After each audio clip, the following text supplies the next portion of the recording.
Last night, BuzzFeed News reported that they had been briefed by multiple law enforcement officers about the fact that Donald Trump had apparently told Michael Cohen to lie to Congress about the Moscow Trump Tower project. That is interesting for a number of reasons. High up on that list is that it is a felony to tell someone to lie to Congress under oath. A felony. So let's just be clear about that as we go forward, what the implications of this are. So President Donald Trump directed his longtime attorney, Michael Cohen, to lie to Congress about negotiations to build that tower in Moscow. The president personally instructed him to lie by claiming that negotiations ended months earlier than they actually did in order to obscure Trump's involvement.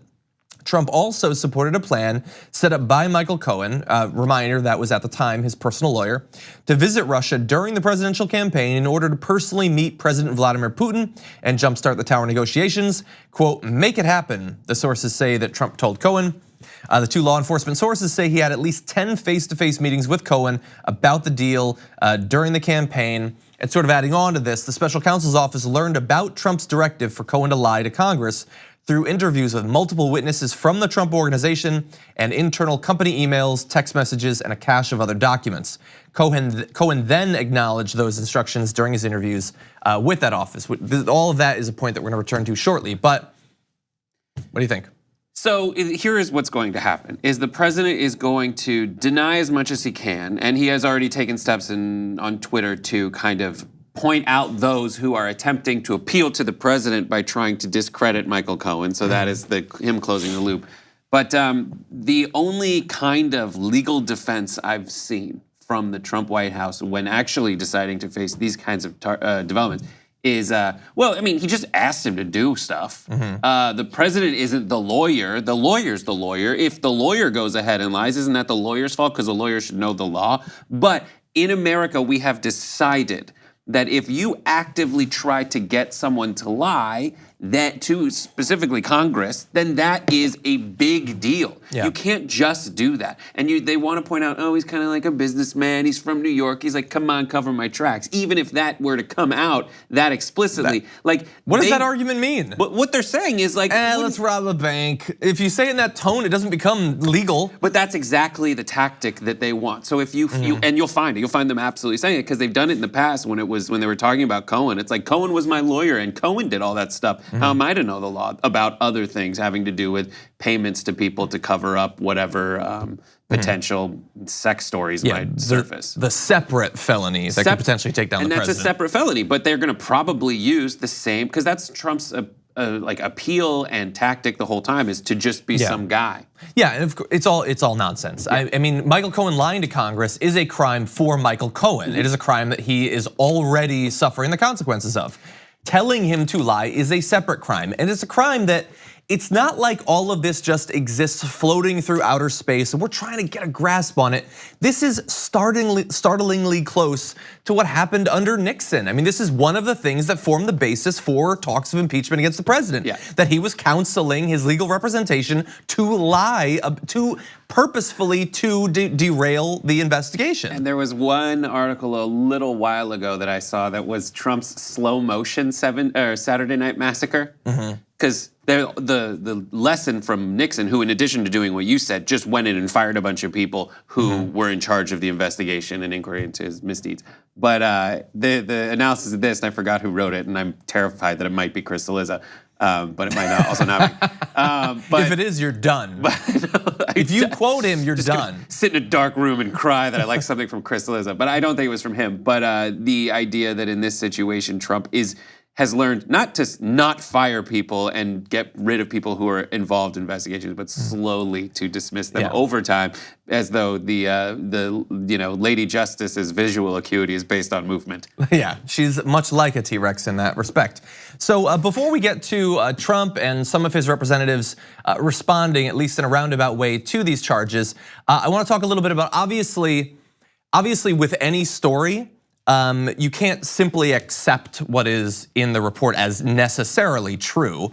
That is technically something that you could say when you report on anything. It is only necessary to say with these stories, because I have noticed that although I talk about many different topics on this show, only when talking about stuff I can do with this investigation do I get people saying, where's the evidence? Right. Like if I talk about like coal ash leaking from a plant, nobody's like, prove it. Have you seen the primary evidence yourself? Nobody does that. Right. They don't do that. Yesterday I talked about how the US Air Force has been training UAE pilots before they go into Yemen. And nobody was like, did you personally file the Freedom of Information Act request? But in this, suddenly people are very interested in evidence. People on our side? No, anybody, I don't know. Everyone. I was Sean Hannity, I don't know. Right, yeah. Tucker Carlson, fine. So let's talk a little bit about that. I mean, so we already read the graphic. This is not just Cohen said this. Cohen didn't only say this, and Cohen didn't first say this. These law enforcement officers are saying that multiple people from the Trump organization were interviewed. There was documented evidence, text messages, emails, and things like that that support this argument. It was then confirmed by Cohen. So let's just be very clear about that. Jason Leopold, one of the reporters for this, for BuzzFeed said, we have seen documents. So they are not just getting a secondhand accounting of this, which is important to note. And then we also have this next video. Anthony Cormier, BuzzFeed News investigator, asked about how certain they are that this reporting will be borne out once we know more. I am rock solid. My sourcing on this goes beyond the two that are on the record. This 100% happened. I am the individual who confirmed and verified that it happened.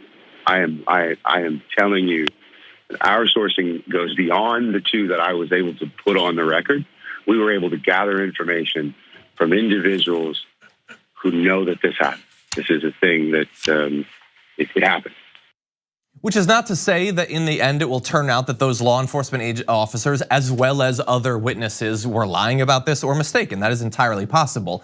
But I think that I've now given multiple levels of caveats. We can return to talking about a story of incredible import for our country and the future of the presidency. In terms of how people have responded to this, obviously it was big news on Twitter last night, including amongst politicos that have something to do with this in the future. The Intelligence Committee Chairman Adam Schiff said the allegation that the President of the United States may have suborned perjury before our committee in an effort to curtail the investigation and cover up his business dealings with Russia is among the most serious to date. And that tells you a lot about our country. Among the most serious to date. We will do what's necessary to find out if it's true.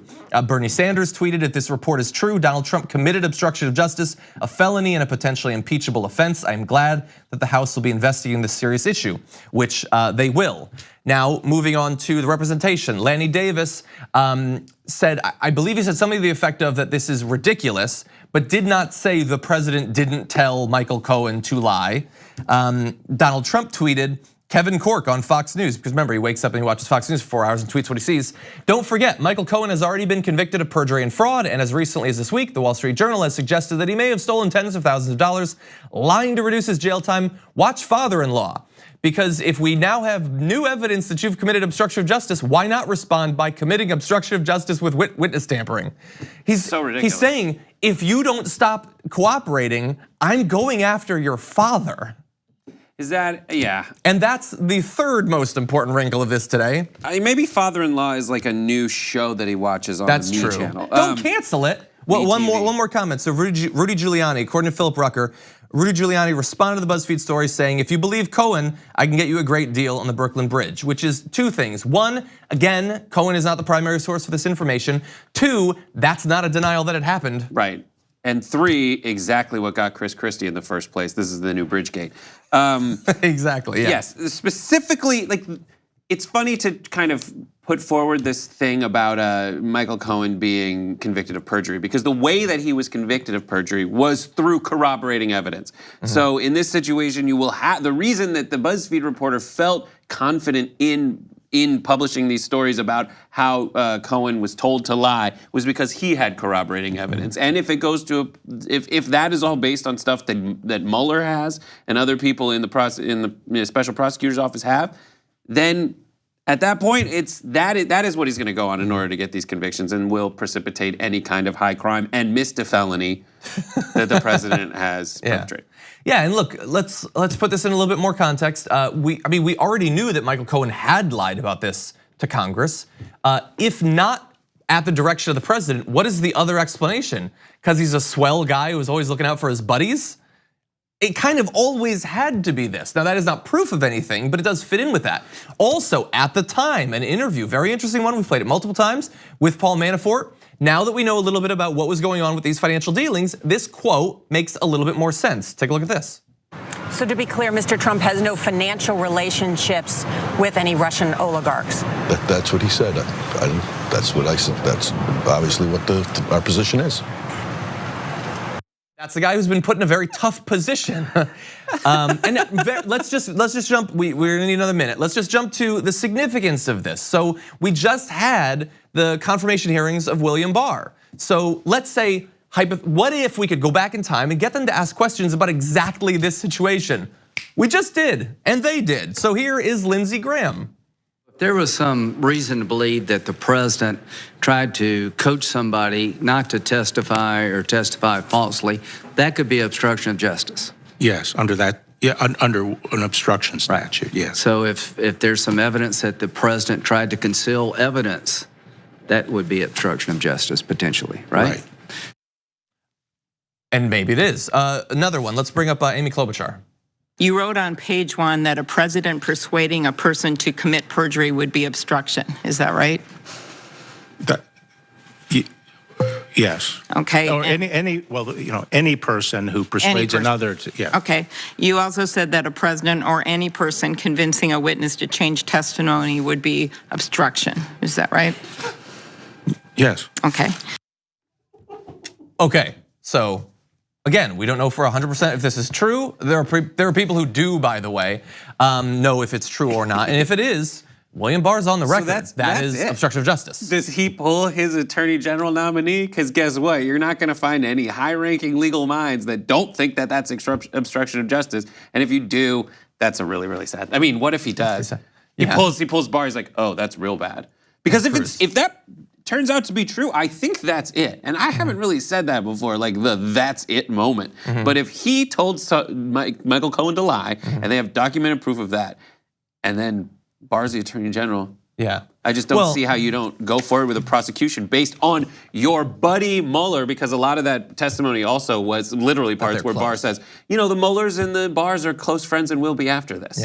Yeah, I don't think anything is that's it. I don't have one of those John Oliver buttons, nor would I, because I think that we will be stuck in this exact same shade of hell that we are right now for the rest of our lives. That's what I'm mentally prepared for. But this certainly doesn't look good for the president. So we will continue to track it as he responds. Rudy Giuliani hasn't gone on TV yet. That's gonna be fun.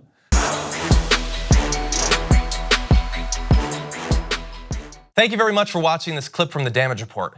If you liked it, don't forget to subscribe to this channel and ring the bell on YouTube to get notifications of our new videos. And of course, you can catch the full Damage Report live every weekday at 1 p.m. Eastern, 10 a.m. Pacific on TYT Network on YouTube TV.